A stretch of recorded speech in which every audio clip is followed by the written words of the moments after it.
जय श्री कृष्ण। कर्क राशि और कर्क लग्न के लिए देखते हैं कैसा वक्त है। बहुत कमाल के ग्रह चल रहे हैं, फायदा उठाइए। देखिए, सबसे पहले हम ये देखेंगे कि 5 तारीख को चंद्रमा कर्क राशि में है, इस पर मंगल की दृष्टि है। आप देखेंगे तो यहाँ पर मंगल और शनि का एक कॉम्बिनेशन बन रहा है, एक दूसरे की दृष्टि से स्ट्रॉन्ग कॉम्बिनेशन हो रहा है। और मजेदार वाली बात यह है, गुरु आपके द्वादश में है और ये जो कॉम्बिनेशन है इसके ऊपर गुरु और शनि की दृष्टि से बहुत ज्यादा एक्सप्लोरिंग हो गया है। छठे भाव में है, लेकिन छठे भाव में ऐसी कोई परेशानी नहीं है। मंगल बैठे हुए हैं, सूर्य भी बैठे। सूर्य का छठे भाव में होना बहुत अच्छा स्थान, क्योंकि शत्रु नाशक हो जाते हैं, ऑब्स्टिकल से फ्री कर देते हैं, आपको डेट्स लाइबिलिटी से फ्री करते हैं, ये सारी चीजें होती हैं। लेकिन शनि मंगल इसे स्ट्रांग बना रहे हैं। अब कर्क राशि के लिए चतुर्थे शुक्र भी छठे भाव में है, जो मंगल शनि से आके स्ट्रांग बन रहे हैं, गुरु से दृष्ट हैं। आपके एसेट हो गए, आपकी कुछ खरीद फरोख्त हो गई, एसेट की लिक्विडेशन हो गई। राहु अष्टम में बैठ के वर्गोत्तम में थोड़ा सा हल्की हेल्थ के इश्यूज दे सकते हैं, बाकी राहु अष्टम में बहुत अच्छी पोजीशन पर है। शनि इसको मदद कर रहे हैं आपके एसेट क्रिएशन में, आपकी दूसरी चीजों में। आपके अटके हुए कोई काम हो उनके लिए ये बहुत अच्छा समय है। गुरु की दृष्टि से वो निकलने की संभावना है, होने की संभावना है। बेशक कि आपकी मूल जन्म पत्री की मूल दशाएं अच्छी चल रही हैं, अगर खराब होंगी तो भी हम प्रयास करके अपने ग्रहों को थोड़ा सा संभाल सकते हैं। प्रयास बहुत जरूरी है। अब आ जाइए कि शुरुआत में चंद्रमा कर्क में है और देखिए यहाँ पर कि शुक्र कन्या नवांश में है। शुक्र कन्या नवांश में है, सूर्य भी तुला नवांश में है, दोनों नीच नवांश में चले गए। छठे भाव में होने की वजह से कोई परेशानी नहीं है, ठीक है। बस थोड़ा कफ कोल्ड टूथ प्रॉब्लम का थोड़ा ध्यान रखना है। अब सबसे इंपॉर्टेंट चीज ये होता है कि 6 तारीख को शुक्र तुला नवांश में आ गए तो सुधर गए। 6 तारीख को चंद्रमा सिंह राशि में आ जाते हैं। यहाँ चंद्रमा आ गए 6 तारीख को, दृष्टि राहु केतु के साथ में। थोड़ा स्ट्रेसफुल है, अष्टम पे दृष्टि में थोड़ा ट्रेवल करा सकते हैं। पैसे की जरूरत को लेके थोड़ा सा चिंता हो सकती है, स्ट्रेस हो सकता है। 7 तारीख को खास घटनाक्रम ये होता है कि 11:56 से 17:58 के बीच में चंद्रमा वर्गोत्तम में चले गए सिंह राशि में।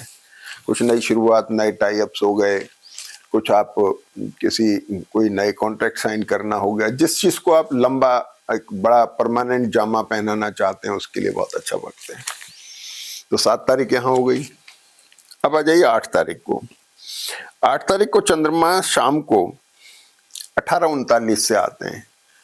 18:39 से आ गए, दिन पूरा होने जा रहा है। यहाँ शनि से दृष्ट हो गए कन्या राशि में, एक रीडिफाइनिंग मोड बना, भाग्य के ऊपर दृष्टि है। यात्रा अगर हो रही है तो धार्मिक हो सकती है, आध्यात्मिक हो सकती है, किसी तीर्थ स्थान पे जा सकते हैं। कुछ आध्यात्मिक एटीट्यूड बना, बहुत कुछ हो गया। थोड़ा सा शांत होने की चित्त की इच्छा कर रही है। सिबलिंग्स को लेके कंसर्न, आपके एफर्ट्स को लेके, अपने प्रयासों को लेके सोच विचार चलेगा, प्रोफेशन को लेके चलेगा। शनि की चंद्रमा पर दृष्टि है, इधर मंगल शनि का एक कॉम्बिनेशन चल रहा है, तो मंगल के साथ में शुक्र सूर्य बुध भी हो गए। तो इसका मतलब शनि बड़ा एक्सप्लोरिंग है, कामकाज को लेके, मैरिटल और बिजनेस रिलेशनशिप को लेके, अपने एसेट को लेके रीडिफाइनिंग चल रहा है, सोच विचार चल रहा है पॉजिटिव वे के अंदर। तो ये बात हो गई 8 तारीख को। अब सबसे बड़ी क्या हुई कि 9 तारीख को बुध कन्या नवांश में आ गए। तो आप देखिए 8 तारीख को तो चंद्रमा आ गए कन्या राशि में और 9 तारीख को बुध जो है कन्या नवांश में आ गए। तो चंद्रमा की पोजीशन स्ट्रांग हो गई, मजबूत हो गई।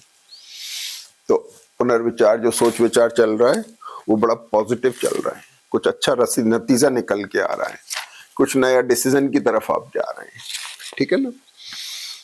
तो ये बात हो गई। अब देखिए 9 तारीख को बुध कन्या नवांश में आए और 10 को शुक्र वर्गोत्तम में चले गए धनु राशि में, दिन में 12:30 बजे के बाद से। तो शुक्र जैसे ही वर्गोत्तम में जाते हैं, आपके एसेट का लॉर्ड वर्गोत्तम में है, आपका लाभेश का लॉर्ड वर्गोत्तम में है। तो एसेट को लेकर के जो कुछ भी आपका जो सोच विचार चल रही है, जिस ग्रह के इंपॉर्टेंट होने से उस तरफ एक्शन शुरू हो जाता है। एसेट को लेकर के आप कंसर्न हो गए, उस तरफ कुछ खरीद फरोख्त करना चाह रहे हैं, गुरु और शनि की दृष्टि उसमें एक्सप्लोरेशन ला रही है, और गुरु की दृष्टि थोड़ा लाइबिलिटीज भी बढ़ा रही है। शुक्र बुध मंगल की पोजीशन थोड़ा लग्जरी प्रॉन एक्सपेंसेस बता रही है, जो यात्रा करा सकते हैं, प्लेजर ट्रिप पे ले जा सकते हैं, गोल्ड ज्वेलरी, शेयर्स हो गए, या व्हीकल हो गया, प्रॉपर्टी हो गई, कुछ इलेक्ट्रॉनिक गैजेट्स हो गए, ये सब लग्जरी प्रॉन चीजें हैं, इनमें कुछ इन्वेस्टमेंट हो सकता है। तो ये थोड़ा ये चीजें इसमें आ गई। मंगल जो है छठे भाव में थोड़ा एसिडिक के कारक होते हैं, एसिडिटी के, तो थोड़ा सा ध्यान रखने की जरूरत है। केतु की दृष्टि मंगल के ऊपर और सूर्य के ऊपर, ये थोड़ा ध्यान रखने की बात है, क्योंकि ये कॉम्बिनेशन थोड़ा एक्यूट है। जिनकी प्रोलॉन्ग सर्जरीज ड्यू है, पॉसिबल हो सकता है। आपको अपने दाहिने पैर में, कंधे में, बाएं इसमें ध्यान रखना चाहिए, कंधे और पैरों में कहीं कुछ परेशानी आ सकती है। बाकी शनि गुरु की दृष्टि इस कॉम्बिनेशन को बहुत एक्सप्लोर कर रही है। यहां तक हम आ गए। अब आ जाइए 11 तारीख को। कमाल की बात है, चंद्रमा वर्गोत्तम में, शुक्र यहाँ पर है, यहाँ चंद्रमा वर्गोत्तम में है, और वर्गोत्तम के लॉर्ड शुक्र जो है ये ऑलरेडी वर्गोत्तम में है। आइडियल पोजीशन है भाई, बहुत कमाल की पोजीशन है, वो भी चौथे स्थान में। इस पर दृष्टि गुरु की हो गई। लाइबिलिटीज तो डेवलप हो रही है, एसेट भी खरीदे जा रहे हैं, क्रिएशन हो रहा है, पैसा खर्च हो रहा है, लाइबिलिटीज बढ़ रही हैं अपने एसेट के लिए, संतान पक्ष के उसके उठाव के, उसके लिए, फायदे के लिए। ये कुछ लाइबिलिटीज बढ़, आपके प्रोफेशन को लेके चेंजेस आ रहे हैं, डेवलपमेंट्स आ रहे हैं। अब एक बड़ी खास बात क्या होती है कि चंद्रमा वर्गोत्तम में है, और इसके बाद में सुबह 8:30 बजे ये सूर्य जो छठे स्थान में चल रहे हैं, ये वर्गोत्तम में आ जाते हैं, धनु राशि में। जब धनेश वर्गोत्तम में चला गया, पैसा भी आ रहा है। अब ये डिपेंड करता है आपकी जन्म पत्री की पैसा लाइबिलिटीज से आ रहा है या आपकी कमाई से आ रहा है, ये आपकी जन्म पत्री पर निर्भर करेगा, उसके चांसेस बनते हैं। लेकिन एसेट में पॉजिटिव वे में खर्च होता दिखाई दे रहा है, इसमें कोई दो राय नहीं, क्योंकि गुरु द्वादश में बैठ के अगर यात्रा भी कराएंगे तो धार्मिक कराएंगे, खर्च भी कराएंगे तो दान दक्षिणा में कराएंगे, और अगर वैसे कराएंगे एसेट में या किसी इन्वेस्टमेंट में तो भी पॉजिटिव कराते हैं। गुरु द्वादश में बैठ के धन नाश नहीं कराते हैं। फिर इसके बाद उसी दिन 11 तारीख को ही भाई मंगल भी वर्गोत्तम में आ गए 9 बजे से। ये तो और भी कमाल की चीज हो गई, आपका योग कारक ग्रह मंगल वर्गोत्तम में आ गया। अब इससे ज्यादा आपको क्या चाहिए? अगर अभी भी हम फायदा नहीं उठाते जन्म पत्री का तो अपनी गलती है। बहुत अच्छा समय है। जय श्री कृष्ण।